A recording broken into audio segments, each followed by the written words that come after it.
better experience with them when I said no counter movement, and I'm like, I started thinking about it. I said, all I want you to do, I said, you got to think, get in position to jump, stick the landing. That is technically a no counter movement jump.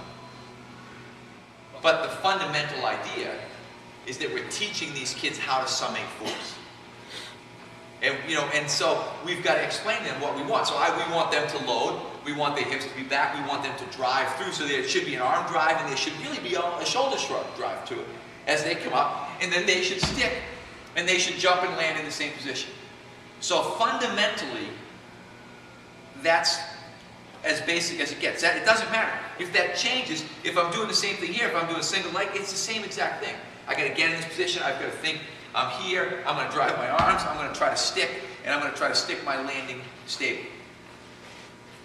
Again, it shouldn't change from person to person, but it's amazing. Like, like I said, kids come in, boxes are too high, kids are jumping up and down off the boxes. Like we've got the football kids over here, and they've got the, they've got the high boxes, and we're not getting what we want. All of a sudden, we got this, and then they jump back down.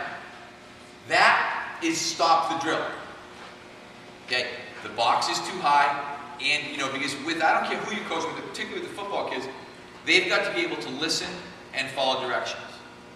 We've got to be able to make sure that we gave them the opportunity to listen and follow directions. So there should always be a box placed right here for them to step down on. They should be shown to jump, stick their landing, land in the same position that they started, step back down in the box, go down, get to the end of the line, get out of the way if they're doing it, when you've got those bigger groups. Fundamentally, them jumping down defeats the entire purpose. That's the one thing we need to understand. So if we jump up and land, and then jump down, we might as well have jumped over something. And in a sense, it's probably even harder on the joints when they jump down, because the whole idea is we're trying to minimize the influence of gravity on the drill. So we're trying to get them to be able to summate force, we're trying to be able to train their nervous system, and then have them stick minus the acceleration due to gravity. If they then step off and jump back down, we've added that piece right back in again. And we've defeated the purpose of ever having them jump up. So we've got to make sure, jump up, stick, jump down. If they can't do it, the good thing about it is if you tell them they're going to have to move down a box, generally they will get better.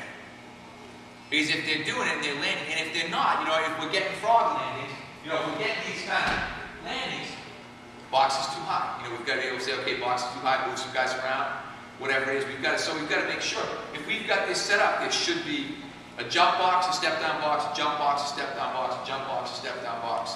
And they should be set up that way so these kids have, for them it's basic defensive positioning. When they land, they should look like they're ready to play. I don't care whether they're ready to play basketball, I don't care whether they're ready to play linebacker, I don't care whether they're ready to play running back. The point we've got to get them to understand, if they land like this, they're not in that ready to play position. So we've got to make sure that you are jumping from a ready to play position, you are landing in a ready to play position.